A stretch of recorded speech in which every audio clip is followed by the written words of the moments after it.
Nunca retribua maldade com vingança ou de esforço. O homem mau se encontra doente e ainda não sabe. Dá-lhe o remédio que minorará o seu aturdimento, não usando para com ele dos recursos infelizes de que ele se utiliza para contigo. Se alguém te ofende, o problema é dele. Quando és tu quem ofende, a questão muda de configuração e o problema passa a ser seu. O ofensor é sempre o mais infeliz. Conscientiza-te disso e segue tranquilo. E tudo vai dar certo. Agora nós vamos passar, então, ao nosso querido Gelson Roberto, que já está conosco. Violência sexual infantil é a palestra que vem a seguir. Um bom dia a todos. Vamos lidar com um assunto complicado, delicado, mas importante. A Tatiana já trouxe algum elemento sobre suicídio, que também é um tema delicado, né? Infelizmente, o Rio Grande do Sul é o estado de maior índice de suicídio no Brasil, e a região aqui de Santa Cruz são a região de mais há suicídio no estado. Então, infelizmente, Santa Cruz, Venâncio Soares e ao redor, ela é as cidades que têm essa questão como uma questão delicada e que deve ser trabalhada aqui entre vocês, né? E outro tema delicado também, que é importante a gente começar a refletir, é sobre a violência sexual infantil, que infelizmente também abarca cada vez mais uma porcentagem maior no mundo. Apesar das campanhas de conscientização e toda o trabalho de tentar coibir esse tipo de prática, mas ainda ele é muito presente mesmo no século XXI. Bem, então vamos levantar algumas coisas para a gente poder pensar. Sabemos que o psiquismo da criança ele ainda está muito incipiente, está se estruturando. O ego, que é essa consciência, né, do eu, que é uma imagem que a gente vai construindo de nós mesmos e da imagem que o mundo tem de nós, ele vem muito pelas primeiras experiências corporais do bebê. E então a criança precisa encontrar no mundo referências bastante claras e positivas para reconhecer que esse mundo é um lugar positivo, que ela se sente amada, aceita, e estruturar então junto ao mundo emocional dela uma base segura para ela poder se construir psicologicamente. Então, toda vez que a gente sofre algum tipo de violência, né, como a gente colocou aqui, a gente fica vulnerável a inúmeros sentimentos que tocam níveis muito profundos. O sentimento de ser condenado à insignificância, à impotência, e em uma falta de espaço de autonomia, isto é, uma impotência vital, faz parte das mais dolorosas e insuportáveis experiências a que os seres humanos podem ser expostos. Então, toda situação de exposição da criança, que gera vulnerabilidade, que gera algum tipo de humilhação, de violência, de algum tipo de castração emocional ou mesmo física, gera marcas profundas na alma. Ainda mais uma criança que tem, de alguma maneira, uma estrutura emocional que não abarque experiências ainda muito sérias, né? Por que é tão terrível um adulto querer fazer uma prática sexual com uma criança? Porque ela não tem nem estrutura física e muito menos emocional para dar conta disso. Então é como se fosse um rombo na alma dela, por não conter, do ponto de vista emocional, aquele tipo de experiência.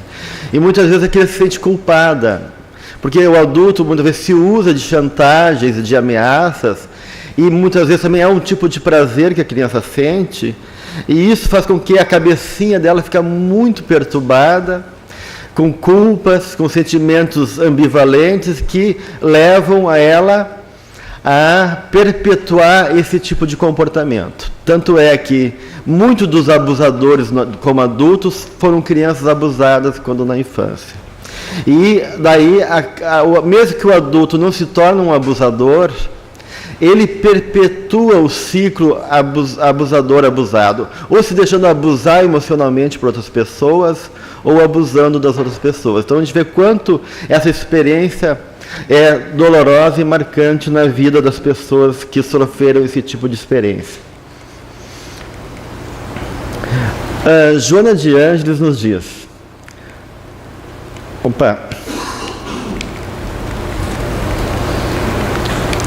A violência de qualquer matiz é sempre responsável pelas tragédias do cotidiano.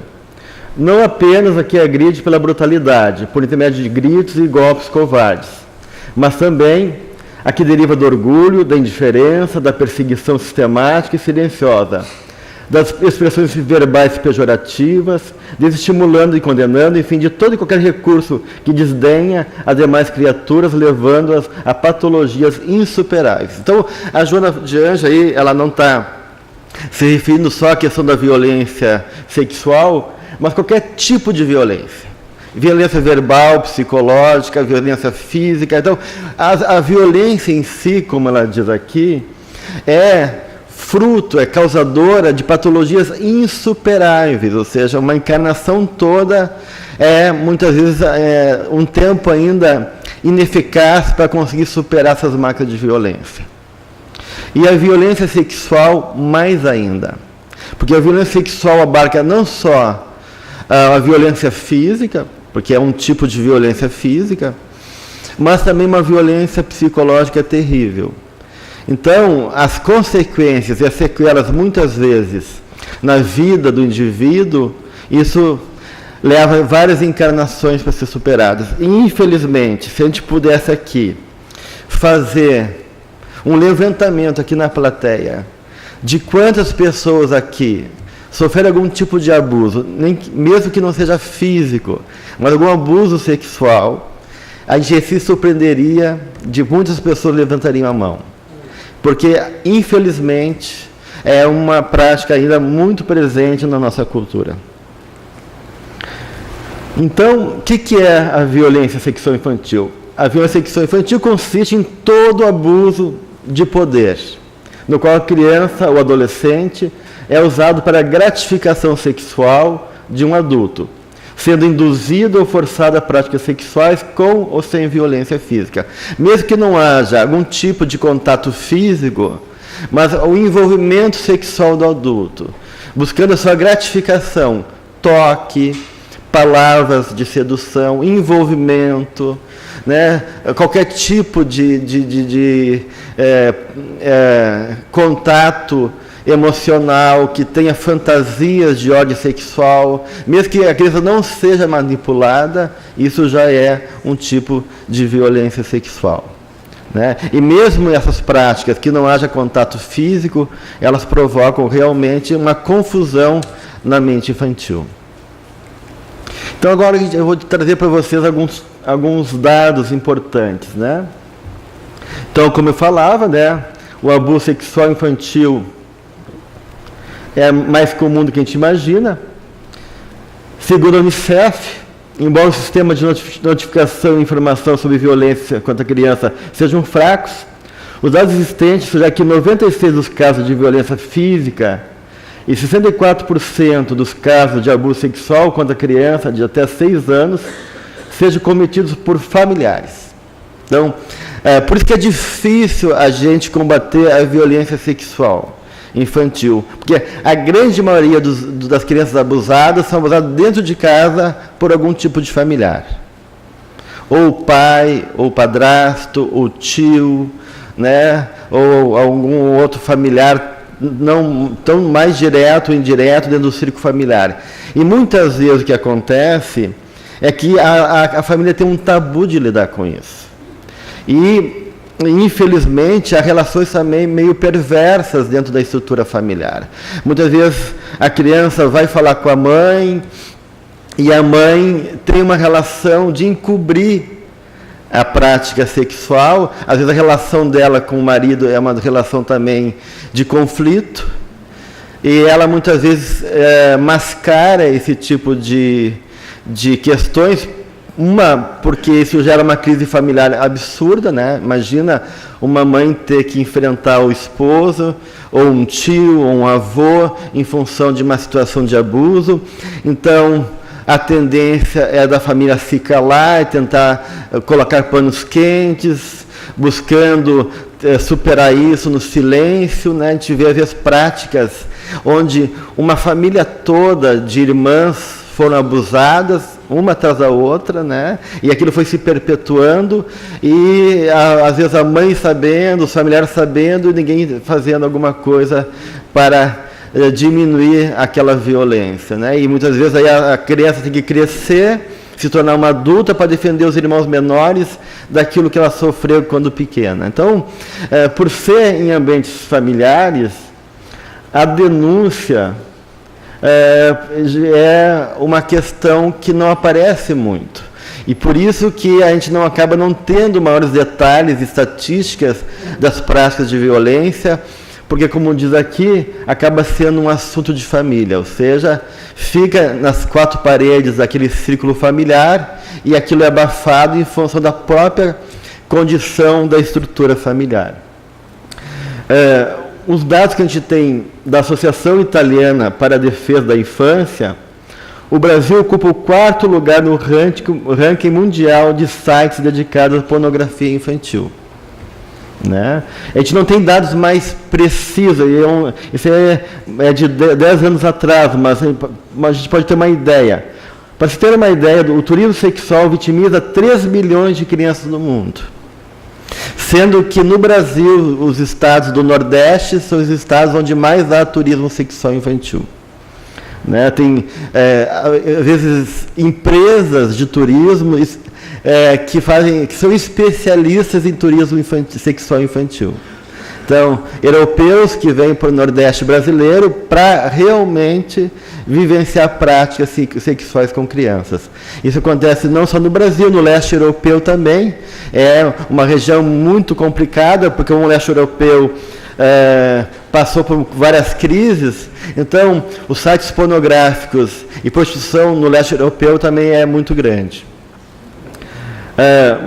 Matéria publicada na revista Isto É, de 2006, mostra que no ano de 2000, o mercado mafioso da pedofilia movimentou 5 bilhões de dólares em todo o mundo. Né?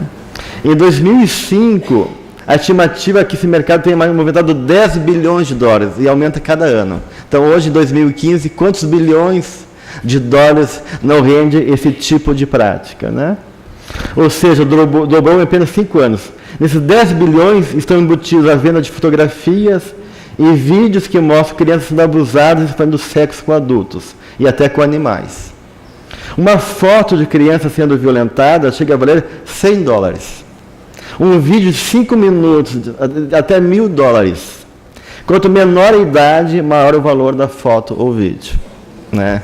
Então, a gente vê que são situações realmente graves. Existe um grupo de pedófilos americanos, né, porque a pedofilia não tem a ver com questão cultural, social, econômica, religiosa. Tem pedófilos que são juízes, advogados, médicos, espíritas. Então, a pedofilia pode estar em qualquer lugar do mundo, em qualquer situação, pessoas que têm família, pessoas que têm uma vida aparentemente tranquila, com sua profissão, e existe um movimento de pedófilos nos Estados Unidos que quer propor para o Congresso americano que a pedofilia não seja crime, que seja um tipo de amor especial. Então, a gente vê, né, gente, o nível de absurdo e perversão que chega hoje em dia a nossa sociedade humana, né, que vai perdendo a capacidade de discriminar e de ter valores, e eles abertamente se mostram em políticas de não descriminalização da pedofilia. Então a gente vê todo um movimento, né, bastante sério no mundo, onde a gente percebe a seriedade da questão e o nível de falta de critérios e de cuidados em relação a essa questão, né? Aqui são dados do Brasil, tá, de 2014.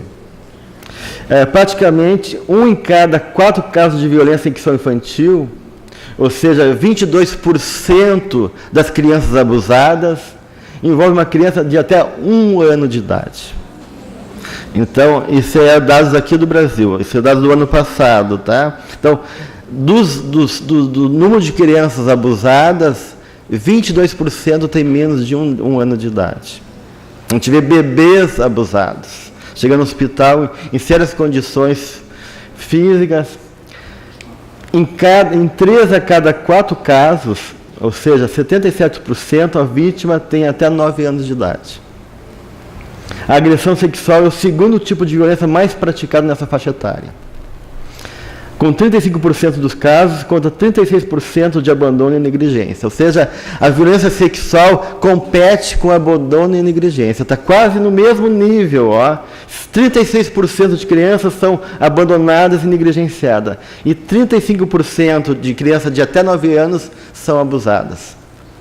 Então, isso mostra para nós, aqui no Brasil, o quanto essas práticas, né? E a gente pode até tentar entender isso em regiões promíscuas, como muitas vezes em regiões de carentes na favela, onde a casa mora 7, 10 pessoas, tudo dormindo no mesmo lugar, onde há um índice de alcoolismo muito grande, o pai bebe, a mãe bebe, as crianças dormem tudo junto.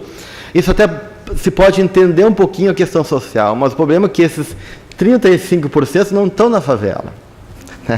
Estão em todas as classes sociais da nossa realidade brasileira, mostrando que a questão da violência sexual não tem a ver só com a questão social e econômica do brasileiro, mas sim com questões de ordem de perversão mesmo, né? Bem,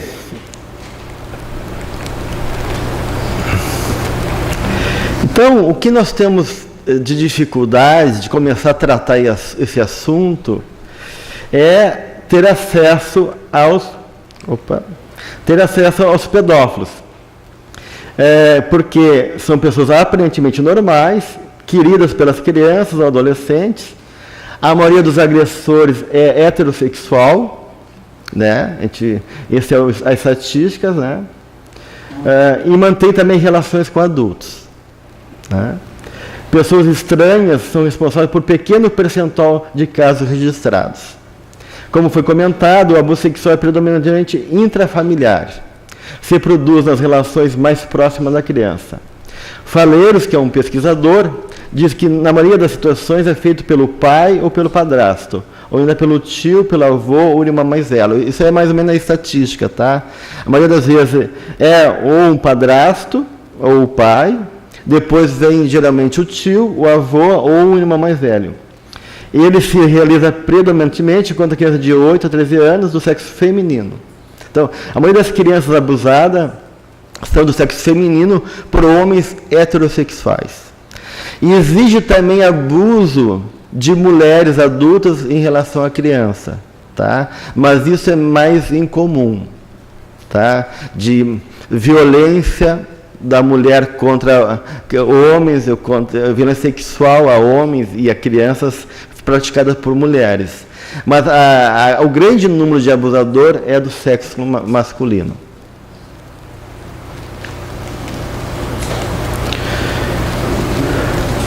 Então, como é que se dá geralmente esse processo que envolve o abuso, né?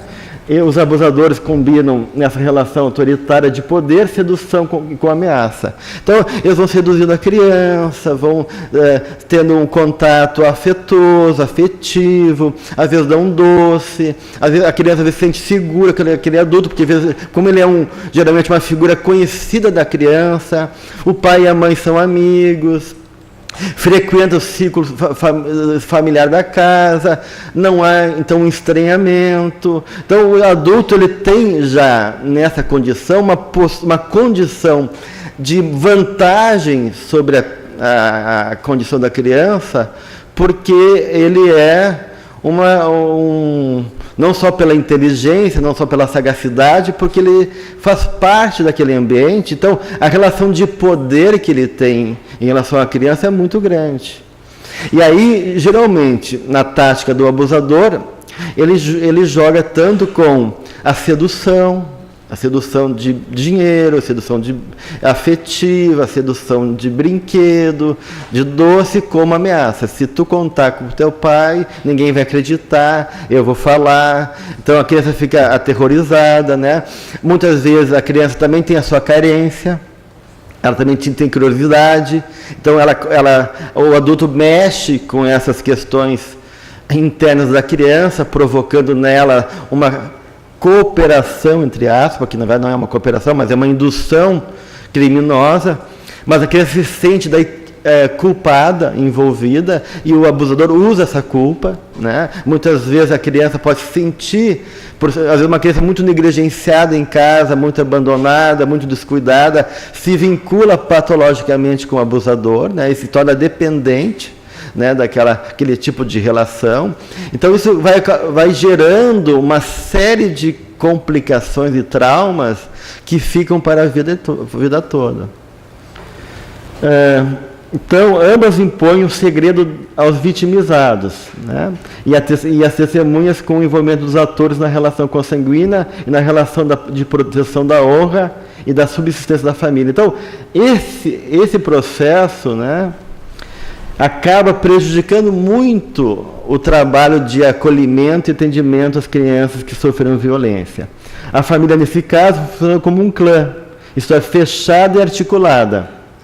Contrário à afirmação comum de que a criança que é abusadamente o inventa, documento oficial de orientação aos professores afirma que apenas 6% dos casos são fictícios. E nas situações trata-se em geral de crianças maiores que objetivam alguma vantagem. Então, quando a criança faz algum tipo de menção a abuso sexual, algum tipo de brincadeira, ela geralmente não está mentindo. Só 6% mentem na pesquisa e são mais pré-adolescentes ou adolescentes. Então a gente tem que levar a sério, quando vem algum tipo de informação, algum tipo de fantasia, algum tipo de comportamento, onde está aparecendo sinais de temas sexualizados, a gente tem que avaliar se não pode estar havendo algum tipo de abuso sexual.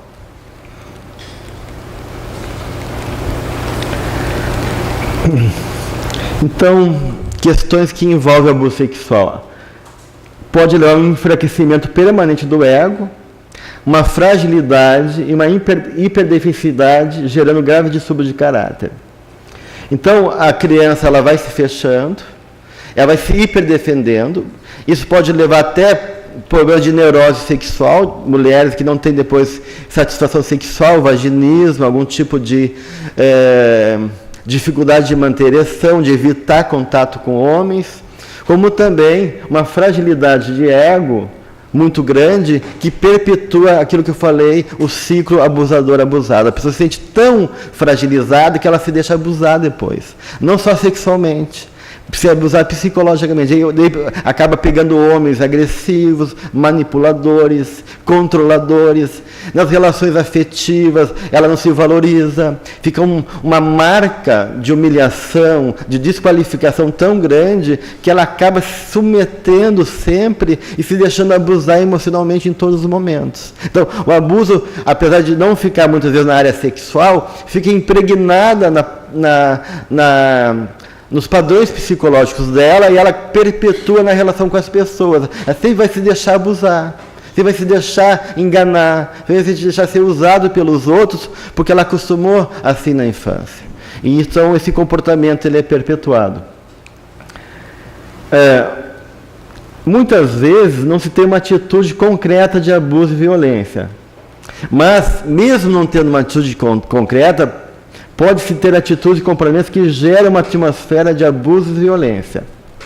Então, é o caso de pais muito sexualizados ou mal resolvidos, que compensam suas frustrações em cima dos filhos. Então, muitas vezes o pai é muito erotizado, a mãe é muito erotizada, e faz relações muito ambivalentes para a criança, passando uma dupla mensagem, né? Então, há o afeto, mas o afeto carregado por sensações, impulsos sexuais dos próprios pais, que mesmo eles evitando algum tipo de fantasia ou abuso, aquela energia está ali presente. Né? Por isso que é muito importante o adulto ter consciência da sua própria realidade. Né? Todos nós podemos ter impulsos sexuais, é uma coisa natural da vida. Nós podemos ter algum tipo de fantasia, ou temos dificuldade de lidar com nossos impulsos, mas a gente tem que cuidar de assumir isso enquanto uma realidade nossa, trabalhar isso para que isso não possa passar de maneira inconsciente também para os nossos filhos. Né? A Joana de Anjos diz assim: muitas vezes está oculto o desejo de um relacionamento sexual perverso, gerando conduta de natureza incestuosa, esdrúxulas que perturbam o processo de maturação psicológica, provocando inúmeros conflitos e perturbações. Eu vou dar um exemplo para vocês bem claro disso. Quando eu era estagiário de psicologia no Hospital da Brigada Militar, eu atendi uma criança de 5 anos que, entre o comportamento dela, ela está ficando muito agressiva na creche, agredindo verbalmente e fisicamente coleguinhas, e onde ela tinha muitas palavras sexualizadas, brincadeira sexualizada, e beliscando as nádegas das outras crianças. Então, provocações sexuais, brincadeiras sexuais e agressões verbais de cunho sexual. A gente chamou a mãe para ter a entrevista, né, como se faz no caso de criança, de avaliar primeiro com os pais a realidade daquela criança. E é interessante que o pai estava preso. O pai tinha assassinado um indivíduo, estava preso. A mãe era uma pessoa, estava presa há 6 meses. E a mãe era uma pessoa muito sexualizada, muito carente, uma pessoa, a gente via assim, que tinha uma atmosfera sexual muito presente, né, na forma dela se colocar, e 6 meses sem o marido, devia estar também com carência sexual, não só afetiva, né? E ela dizia que o marido dela era muito agressivo, né? Tinha um comportamento agressivo, ela sentia muito falta do marido, e com a questão do marido ter sido preso, ela botou a criança a dormir com ela na cama dela, sem nenhuma intenção maior, né? A criança também estava carente do pai, era mais fácil para ela cuidar, botou a criança na cama.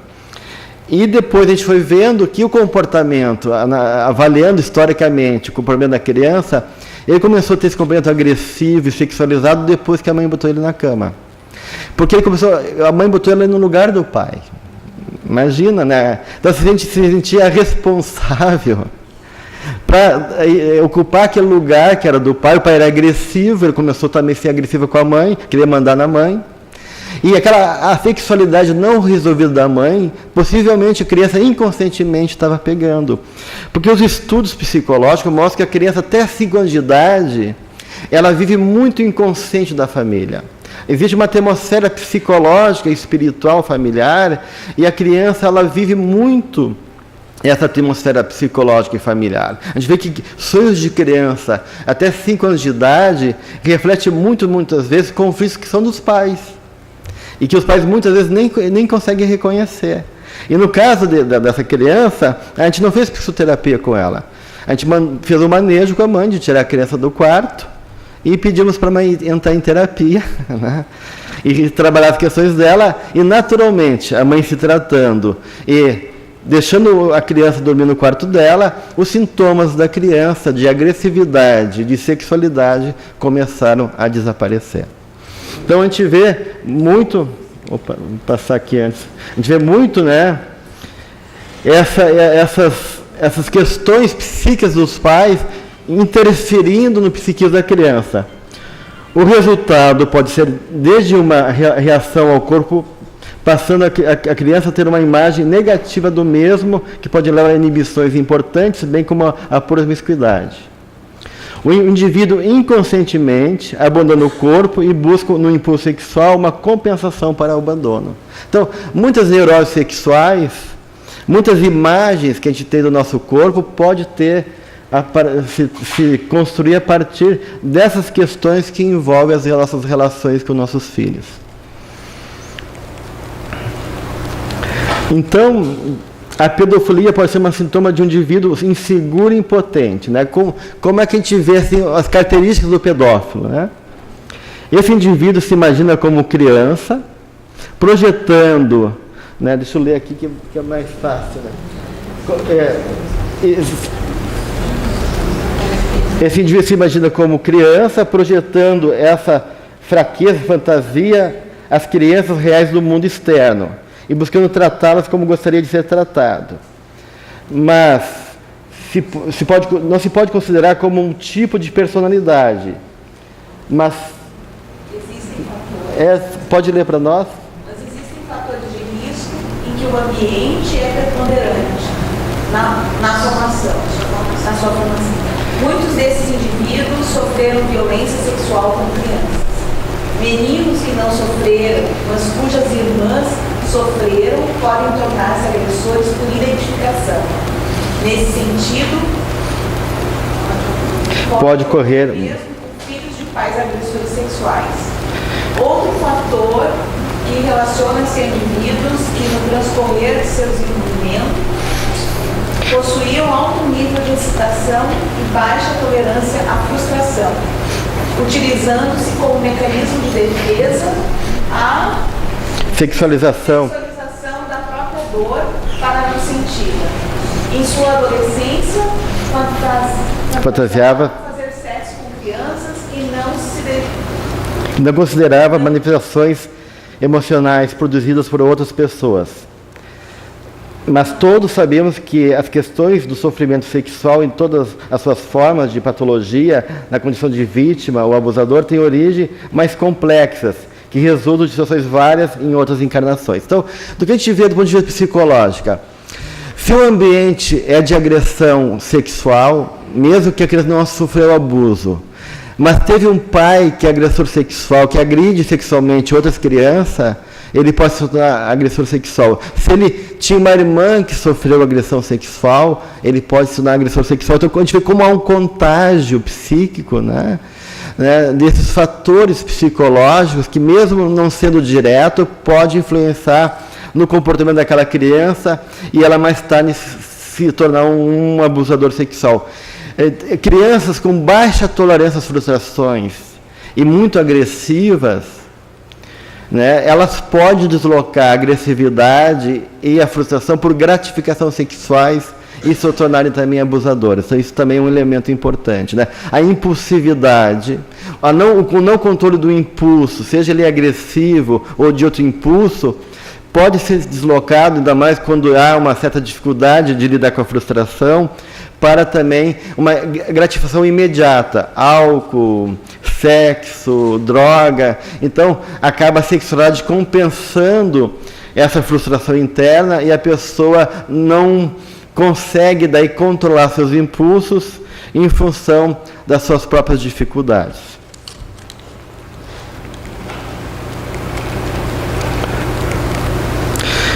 O John Sebald levantou alguns indicadores que indicam o caso de abuso sexual em criança e adolescente do sexo masculino. Isso aí não vale para meninas, tá? Mas vale para meninos que possam expressar algum tipo de sinal que estão sofrendo violência sexual. Então, quando começa a ter preocupações homofóbicas, a criança ficar falando, chamando o outro de gayzinho, preocupado de ser chamada de gay, de homossexual, quando começa a ter comportamento agressivo e controlador, agressivo com os pais, com a mãe, querer controlar, e ter também regressão no seu comportamento, começar a infantilizar o comportamento, né? Ter comportamentos fóbicos, paranoide, de perseguição, de medo de ficar sozinho em casa, medo de algum contato com adulto, linguagem e comportamentos sexuais, sonhos com esse teor, modificações no corpo e na imagem, medo de se expor, medo de tirar a roupa. indicadores sociais e da família, assim, que tem algum tipo de indicação de abuso e comportamento incendiário, né? Isso pode denotar que a criança está sofrendo abuso sexual, tá? Claro, isso não quer dizer, né, que tendo um ou dois tipos de sintoma, que a criança está sofrendo abuso, porque pode ter outras questões aí também. Mas na pesquisa do John, esses são elementos que indicam que talvez haja algum tipo de abuso que a criança esteja sofrendo.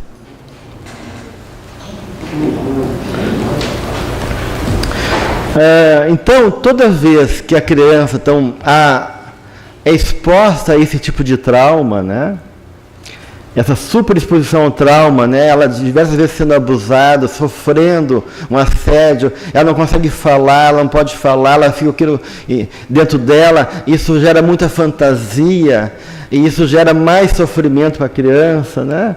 E isso causa profundas cisões na psique, impedindo o desenvolvimento de um ego coeso e resulta num estilo de vida e numa estrutura de caráter borderline dissociativa. Pessoas que quase ficam na loucura, né? O borderline são pessoas que estão perto da psicose, mas não psicotizaram.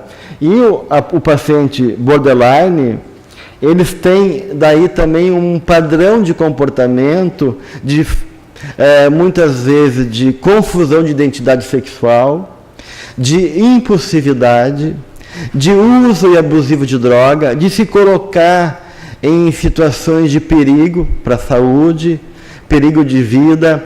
Por quê? Porque elas ficaram, de uma maneira, com a sua estrutura psicológica totalmente prejudicada, e aí esse ego ficou mal estruturado. Ou faz uma pessoa dissociativa, dissocia, né? Para não ter que... É tão insuportável conviver com aquela dor, que ela nega aquela experiência, dissocia, e aí fica uma outra personalidade dentro dela, que pode emergir de maneira patológica também quando adulta.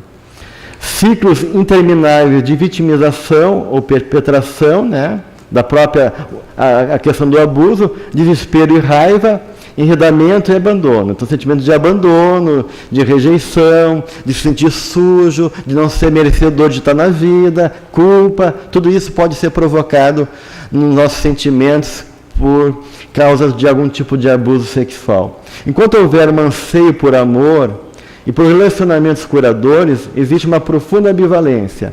Então, a pessoa se sente carente, ela quer ser aceita, ela quer ser reconhecida, mas ela tem medo disso. Então, há essa ambivalência no comportamento, de se sentir rejeitado, ou de rejeitar, ou de fugir, ou de não se entregar, porque ficou emocionalmente esse trauma psicológico. Tanto sobre o merecimento de tal cuidado, quanto sobre a possível existência de alguém digno de confiança que poderia dar esse cuidado. Claro, a pessoa, como é que ela vai confiar? Né? Se quando criança ela sofreu uma série de violência, onde ela foi enganada, onde ela foi abusada, onde ela foi sequelada.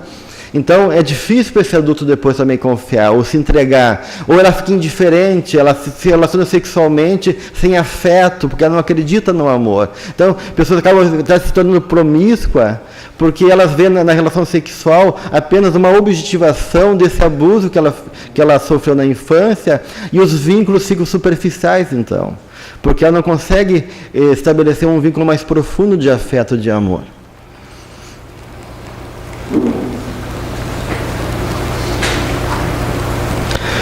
Então, essas lembranças são muito traumáticas, tá? Então, elas costumam ser reprimidas na infância. Então, tem muitas pessoas que foram abusadas e não sabem que foram abusadas, não lembram, negam. A gente tem toda uma questão hoje em dia na psicologia das falsas memórias, porque muitas vezes na terapia começa a surgir memórias de situações e é difícil de avaliar se aquelas memórias são verdadeiras ou são criadas pela mente. Mas o certo é que muitos traumas da infância, por serem muito dolorosos, acabam sendo reprimidos e eles são negados. Elas são demasiado horríveis e perturbadoras para que se pense a respeito, em especial quando não se dispõe de apoio nem de um lugar seguro, e quando é provável que se venha a ser objeto de mais abusos. Então a pessoa vai se encolhendo, vai se retraindo e pode então reprimir a ponto de não mais lembrar daquela situação.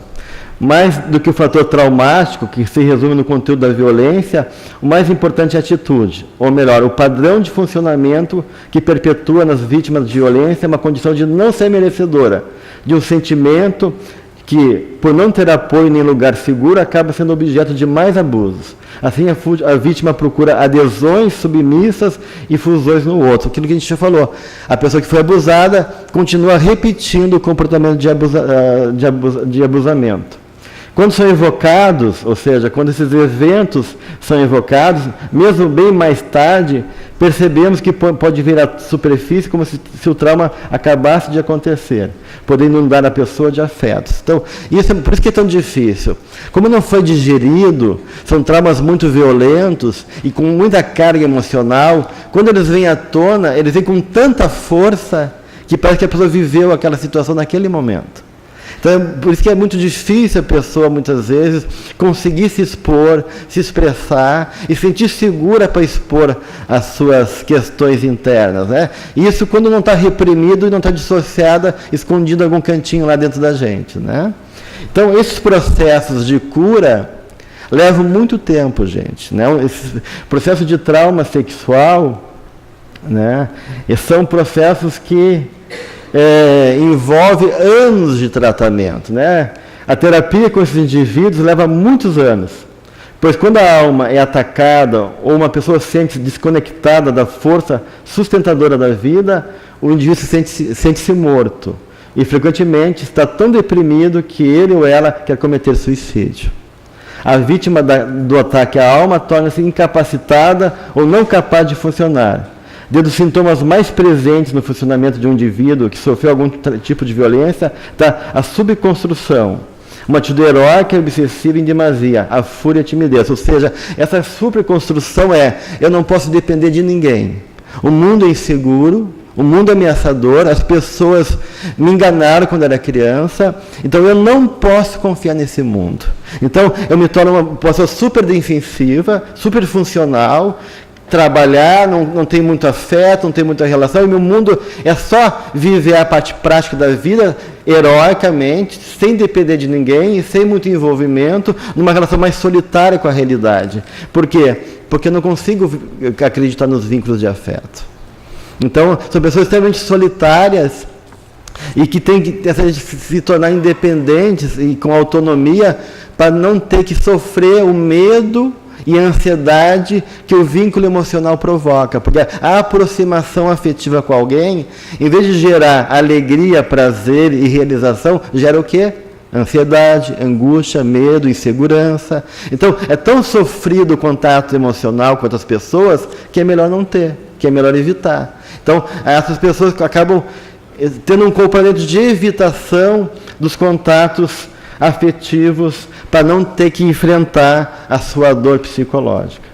Então, e isso muitas vezes é misturado com comportamentos de timidez e fúria.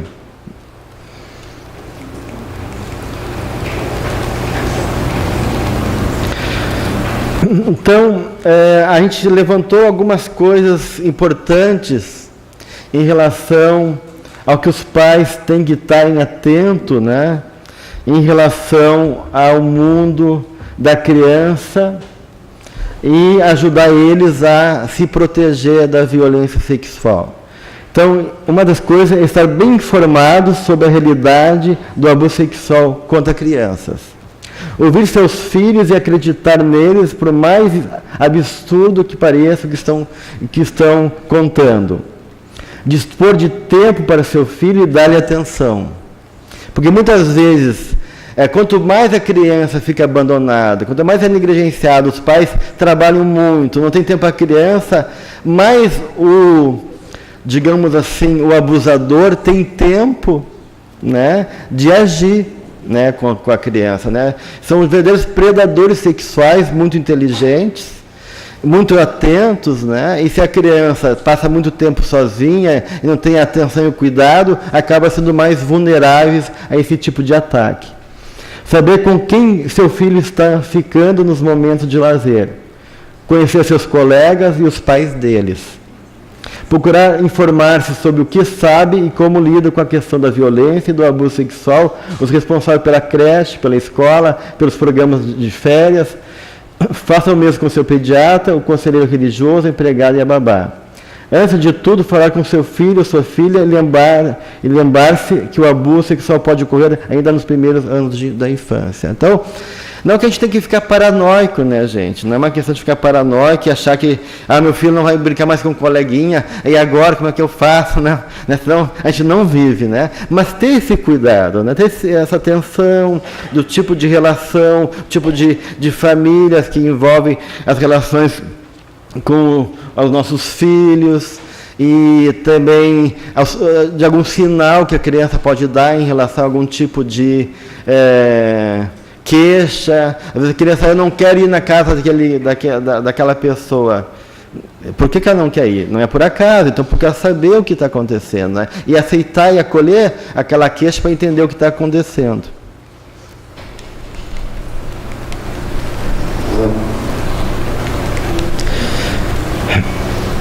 Então, no caso de pessoas que já sofreram abuso sexual, como lidar? Então, uma questão importante é não julgar, né? Porque a pessoa foi fruto da violência. Então, a empatia, a aceitação, compreensão, sinceridade e genuína compaixão. Então, se alguém nos procurar no atendimento fraterno e poder realmente trazer algum tipo de informação que sofreu violência sexual, a pessoa do atendimento fraterno tem que estar nessa postura de empatia, aceitação, compreensão, sinceridade, genuína compaixão. No primeiro momento, ouvir. A coisa mais importante é ouvir, né? E não tentar também, no primeiro momento, com posturas positivas para as vítimas. Seja no suicídio, pessoas que estão com risco de suicídio, ou pessoas que sofreram algum abuso sexual, a gente não pode vir com esse tipo de papo assim, que é muito comum nas igrejas. Não, mas tu é capaz, Deus é bom, isso vai melhorar, isso já passou. Porque o que acontece? As pessoas naquele momento não se sentem ouvidas. Parece que tu está desqualificando e neutralizando a dor dela. Mesmo que isso seja importante, né?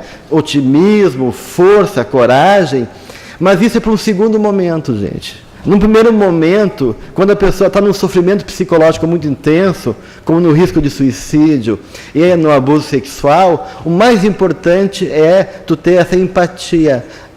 Sim, isso é mais comum do que a gente imagina. Eu imagino o quanto é terrível para ti estar vivendo isso. Eu também já passei por situações dolorosas, não como a tua, mas eu entendo como deve ser difícil esse momento. Eu estou aqui aberto para te ouvir e realmente abrir o coração e haver essa disponibilidade para acolher e ouvir a pessoa sem julgamento. Isso é a coisa mais importante nesse momento. A vítima deve sentir que a pessoa compreende e aceita a sua situação, mesmo antes de começar a trabalhar juntos efetivamente. É necessário ter alguma familiaridade com as características da síndrome de abuso, mas não é necessário ser um expert para ajudar essas vítimas. Basta ser apenas uma pessoa amiga com quem elas possam conversar. Discuta os temores da vítima abertamente. Compreenda que a vítima pode estar em estado de confusão. A vítima cliente deve ser a única a escolher entre a opção que tiver. A decisão é dela, ou seja, eu quero ir adiante, eu quero denunciar o abusador, não quero denunciar o abusador. A gente não precisa ficar fazendo muita curiosidade, muita pergunta, mas quem é a pessoa? Mas de onde tu conhece? Mas como é que foi? Não, essa curiosidade meio perversa da gente, querer saber, entrar na vida da pessoa, também isso é um tipo de violência. Essa intimidade exagerada, as coisas invasivas, a gente tem que evitar com pessoas que estão sofrendo esse tipo de situações emocionais. Com uma pessoa que está ali para ajudar, você pode encorajá-la a ir em frente com o que pensa ser melhor para ela. Na medida que ela tem consciência do que ela quer, daí tu pode encorajá-la, mas a posição sempre é da pessoa. Deixe seus problemas, experiências pessoais fora de discussão. A gente nunca deve colocar nossa experiência pessoal ou nosso achismo, né? Ou eu acho, o melhor seria, né? Não. Isso muitas vezes atrapalha, né? Porque o que pode ser bom para ti pode não ser bom para outra pessoa. Se você acha que é uma boa experiência partilhar, apresente a vítima na terceira pessoa, como se houvesse acontecido a uma outra pessoa e não a ti mesmo, né? Minimize qualquer distância econômica ou social que haja entre vocês, tanto como possível. Ou seja, a gente tem que criar realmente um ambiente de apoio e qualquer atitude que demonstre uma postura da gente de distanciamento em relação ao outro, seja social, econômico ou de conhecimento, pode inibir a pessoa de trazer o que ela sente. Porque imagina, eu estou lá trancado anos, nunca falei com ninguém, aquilo é um segredo, né? E daí eu estou querendo me abrir. Imagina o quanto é difícil poder realmente começar a falar daquelas questões tão dolorosas, tão complicadas, que reflete a minha vivência sofrida. Então, a gente tem que cuidar para não criar um distanciamento que vai inibir e vai dificultar mais ainda a vítima a se colocar. Estimule a pessoa a aceitar a responsabilidade pelas suas próprias decisões e ações. Tenha cuidado para não impor seus próprios valores. Não demonstre desapontamento. Se a vítima escolher voltar para o agressor, no caso de uma mulher que é agredida sexualmente pelo marido, e ela quer continuar casada, ou quer voltar, é uma questão de livre-arbítrio dela. A gente não tem como interferir, ou ficar desapontado, ou ficar sentindo com raiva da vítima, como se ela não quisesse ajudar. Isso não está em questão. Tenha calma sempre, o medo é contagioso. A pessoa já tem temores suficientes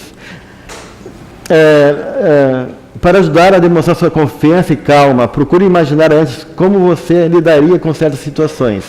Seria um teste para você. Então, é importante também a gente aprender a se colocar no lugar da pessoa. E se eu tivesse sofrido essa violência sexual contra o meu marido, contra o meu pai, meu avô, né, quando pequena, como é que eu estaria me lidando com isso? Como é que seria para mim? Como é que eu me imaginaria tendo que lidar e conviver com essa pessoa dentro de casa?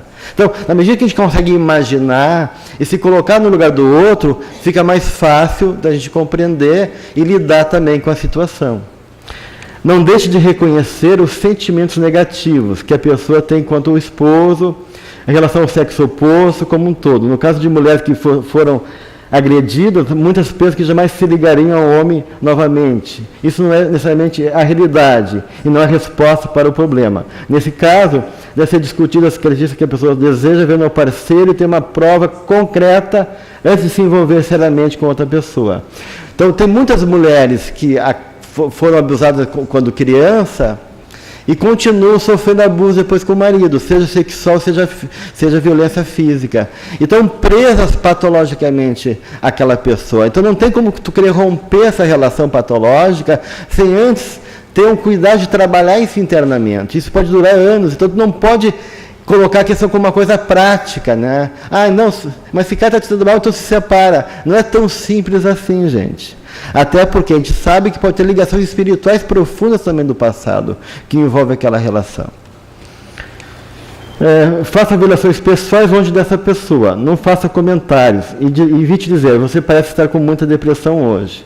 Em vez disso, pode dizer, você parece um pouco perturbada com alguma coisa hoje e não conseguiu alcançar nenhum dos alvos a que se propôs. Ou seja, quando tu acompanha mais de um tempo uma pessoa que foi abusada ou que sofre abuso,